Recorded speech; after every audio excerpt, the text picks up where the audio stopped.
Nako, makulimlim ang panahon pero gagawin nating mainit na mainit yan sa pamamagitan ng pinakamainit na balitaktakan at pinaka-macharap na gusto mo ba, sa lahat ng mga ati ko, yung mga pari ko, yung mga kulo ko, yung mga show ko, yung mga baboy, yung mga oink-oink. Nako, kasama po kayo sa aking napakabonggang programa. At ang tanong ng bayan para sa ating gusto mo bate, sino nga ba ang mas sensitive? Sino ang mas sensitibo, maramdamin, balat sibuyas, balat bawang, charot. Sibuyas lang pala, balat sibuyas, mga girls or mga boys at bakit? Isan lang po ang bonggang opinion, 0916242404. Nako, sabi ng mga kabisyo natin dito, para po sa akin, Miss Ola, babae po kasi mas mabilis masaktan ang mga babae di tulad ng mga lalaki dahil ang puso ng babae ay malambot ng hindi tulad ng mga lalaki. Ay, bakit? May nagre-ring sa galit lang ha. Yes, hello? What? Ayan, nag-storbo talaga. Sabi dito, ang mga lalaki kasi madaling sumama ang loob nila.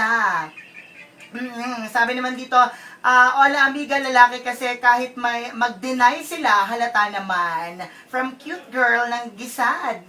Sabi pa dito, para po sa akin, Miss Ola, is mga lalaki po ang mga sensitive po. Kasi po, pagod lang, magagalit na agad. Kahit nilalambing na nga.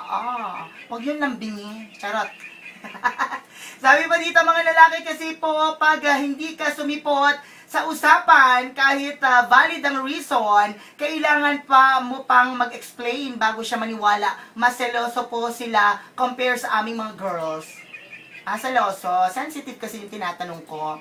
Parang nasa Baguio ako, ikaw, nasa Zambales. Charot.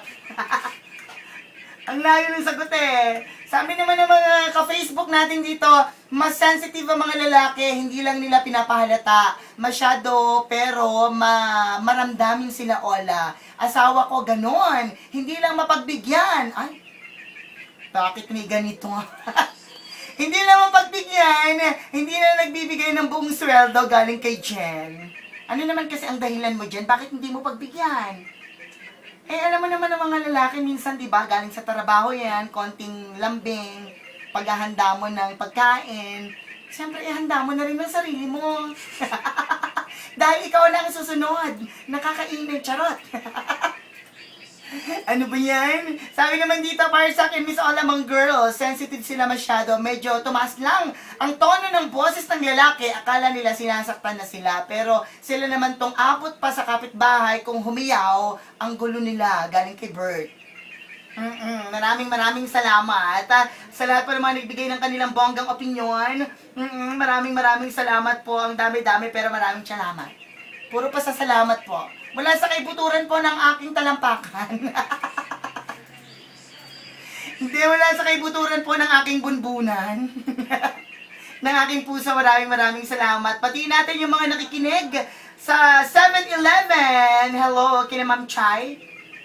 Nakikinig ngayon. Maraming salamat sa pakikinig. Ola, pakisabi naman po si ex ko na mahal ko pa rin siya. Nakakainit ng ulo yung mga ganito nagte-text Ex na nga Ibig sabihin nun, pag nakita mo yung ex, di ba, konyon, cross, wrong, ganon. Hayaan mo na siya. Mahal.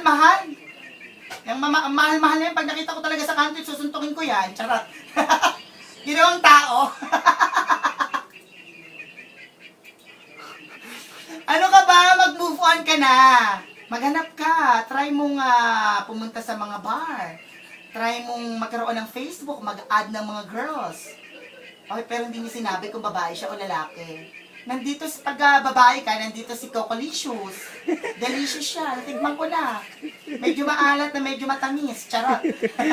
O kung lalaki ka naman, nandito naman ako. I'm pretty, I'm sexy, wala na kasunod. Ganun na. Ako, sige na i-congratulate lang natin yung kabisyo natin na nanalo sa like din pag may time. Alam ko namang marami kayong time. I-like nyo lang po ang aming fan page, Love Space Radio Space Baguio. Oy, yung magla-like ng pang 1 million, magkakaroon po siya ng house and lot. Kaso lang po, ilan pa lang po yung nagla-like sa amin? 1,000 pa lang po. Meron pa po. Siguro mga 2020 po abot sa million yan. Charot. Congratulate lang natin Joby De Asis. Meron na po siyang 500 pesos cellphone load galing sa Love Radio. Congratulations! I-like nyo lang po ang aming fanpage. Malay nyo, kayo na po ang susunod na mananalo. Na ako po yung magpapaalam na maraming salamat sa lahat po ng mga kabisyo natin na tumutok at tinikman ng aking masarap na pananghalian. Ako po ang nag-isang pinakamakapangyarihang Encandiosa! Kabisyo ko ay bye-bye na ako. Mwah-mwah. Chup-chup. Bye-bye!